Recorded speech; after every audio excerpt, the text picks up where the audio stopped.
Hello friends, আমি পায়েল সেন আর আপনারা দেখছেন আমার বাংলা ভাষার মাধ্যমে ফরাসি শিক্ষা চ্যানেলটি। বন্ধুরা, আজ আমরা জেনে নেব ফরাসি ভাষায় কেল এই শব্দটির ব্যবহার। ফরাসি শব্দ কেল এর বাংলা অর্থ হল কোনটি বা কোনগুলো। ইংরেজিতে যেটি আমরা হোয়াট বা হুইচ বলে থাকি।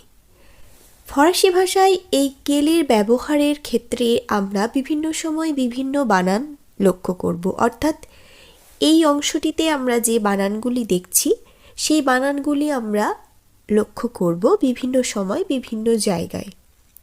কিন্তু বলার ক্ষেত্রে উচ্চারণের বিশেষ পার্থক্য থাকে না, সবগুলির ক্ষেত্রেই কিন্তু আমরা কেল বলবো।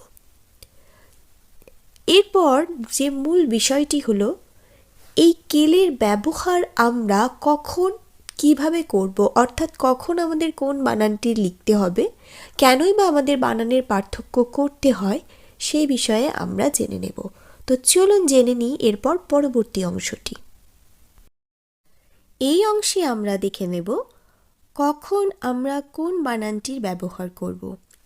পুংলিঙ্গ জাতীয় কোনো শব্দ কোনটি বা কি বোঝাতে একবচনের ক্ষেত্রে আমরা কু উ এল এই বানানটি ব্যবহার করব।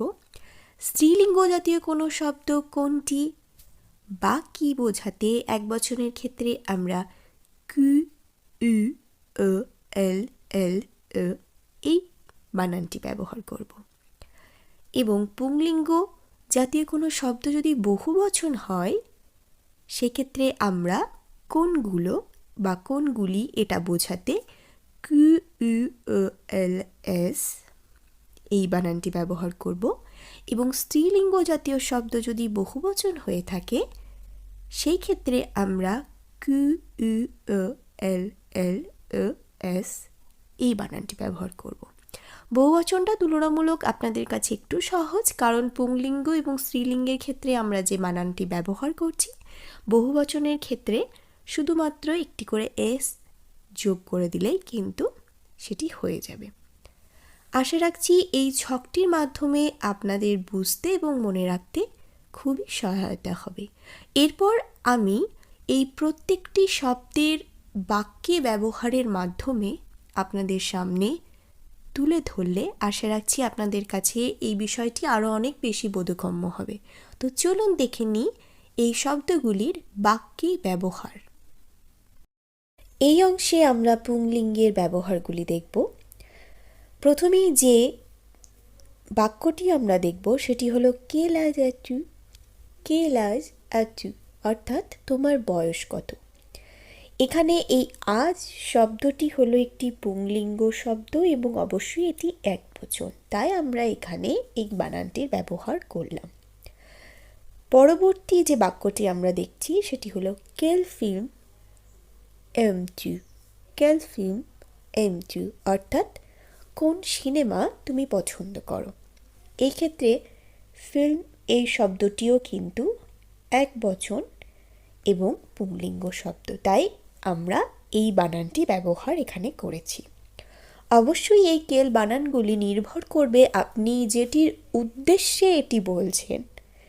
দেখুন, প্রথম বাক্যের ক্ষেত্রে আমি বলছি যে তোমার বয়স কত, অর্থাৎ বয়সের উদ্দেশ্যে আমি এই কথাটি বলছি। তো বয়স এই শব্দটি পুংলিঙ্গ না স্ত্রীলিঙ্গ সেটা আমাকে প্রথমে নির্ধারণ করতে হবে, এবং অবশ্যই সেটি একবচন না বহুবচন সেটি আমাদেরকে নির্ধারণ করতে হবে। তাহলেই আমরা কিন্তু এই শব্দটির বানান সঠিকভাবে নির্ণয় করতে পারবো। এরপরে আমরা দেখে নেব বহুবচনের কিছু উদাহরণ। Quels sont les résultats? Quels sont les résultats? অর্থাৎ রেজাল্ট কি। আমরা অনেক সময় জিজ্ঞেস করি এর রেজাল্ট কি বা রেজাল্ট কি হলো, সেই ক্ষেত্রে আমরা quels sont les résultats এই কেল বানানটি ব্যবহার করব, কারণ এটি বহুবচন, অর্থাৎ les résultats এই শব্দটি হলো বহুবচন এবং অবশ্যই পুংলিঙ্গ, তাই আমরা এই বানানটি ব্যবহার করলাম। তারপরে যে বাক্যর উদাহরণ আমরা দেখব, quel jouet as-tu choisi? quel jouet as-tu choisi? অর্থাৎ কোন খেলাটি তুমি পছন্দ করো। এই ক্ষেত্রে আমরা এই জুয়ে এই শব্দটি দেখছি বহুবচন এবং পুংলিঙ্গ শব্দ, তাই এই ক্ষেত্রে আমাদের এই বানানটি ব্যবহার করলাম। আশা রাখছি আপনাদের কাছে এই বিষয়টি স্পষ্ট হবে। এরপরে আমরা চলে যাব পরবর্তী অংশে। তার আগে ছোট্ট করে একটি বিষয় বলে রাখি, আমার অনলাইন ক্লাস শুরু হয়ে গেছে, আপনারা অনেকেই জানেন।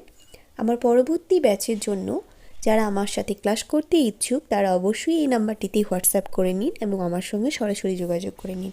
+33 দিয়ে নাম্বারটা সেভ করতে ভুলবেন না, কারণ +33 না দিলে অনেক সময় হোয়াটসঅ্যাপে কানেকশন করতে আপনাদের প্রবলেম হতে পারে। এরপর আমরা চলে যাব পরবর্তী অংশটিতে। এরপর আমরা স্ত্রীলিঙ্গের একবচন এবং বহুবচনের উদাহরণগুলি দেখে নেব। প্রথমেই আমরা দেখব quelle heure est-il অর্থাৎ এখন সময় কি বা এখন কটা বাজে, দুইভাবেই আমরা বলতে পারি। quelle est la solution অর্থাৎ এর সমাধান কি। এই দুটি বাক্যের ক্ষেত্রে এবং la solution এই শব্দ দুটি হচ্ছে স্ত্রীলিঙ্গবাচক শব্দ এবং অবশ্যই এটি একবচন, তাই এই ক্ষেত্রে আমরা এই বানানটি ব্যবহার করলাম। এর পরবর্তী বাক্যগুলির ক্ষেত্রে আমরা দেখব quelle chaussure aimes-tu অর্থাৎ আপনি কি জুতো পছন্দ করেন। পরবর্তী বাক্যে দেখব quelles sont tes qualités অর্থাৎ আপনার গুণাবলী কী বা আপনার গুণ কী, কোয়ালিটি কী। এই ক্ষেত্রে chaussure এবং tes qualités এই দুটির সম্পর্কে বলা হচ্ছে এবং এগুলি হলো স্ত্রীলিঙ্গ জাতীয় বহুবচন শব্দ, কারণ আমরা দেখছি এক্ষেত্রে বানানের শেষে কিন্তু এস আছে। ইংরেজির ক্ষেত্রেও কিন্তু আমরা এরকমটা লক্ষ্য করে থাকি, তাই এই ক্ষেত্রে আমরা এই বানানটি লিখলাম। আশা রাখছি আপনাদের কাছে আজকের ভিডিওটি খুবই উপকৃত একটি ভিডিও হবে এবং এই ভিডিওটির মাধ্যমে আপনারা সহজেই কিন্তু এই কেল বানানটির সঠিক ব্যবহার করতে পারবেন সঠিক জায়গার ক্ষেত্রে। আমার ভিডিও যদি আপনাদের ভালো লেগে থাকে তাহলে অবশ্যই আমার চ্যানেলটিকে সাবস্ক্রাইব করে দেবেন এবং প্রচুর পরিমাণে লাইকস করবেন, কমেন্ট করবেন আর অবশ্যই শেয়ার করতে ভুলবেন না আপনার বন্ধুদের মধ্যে, যাতে তারাও আপনারই মতো খুব সহজে বাংলা ভাষার মাধ্যমে ফরাসি শিখে উপকৃত হতে পারে, প্রতিষ্ঠিত হতে পারে। আপনারা ভালো থাকবেন, সুস্থ থাকবেন। আজকের মতো টাটা।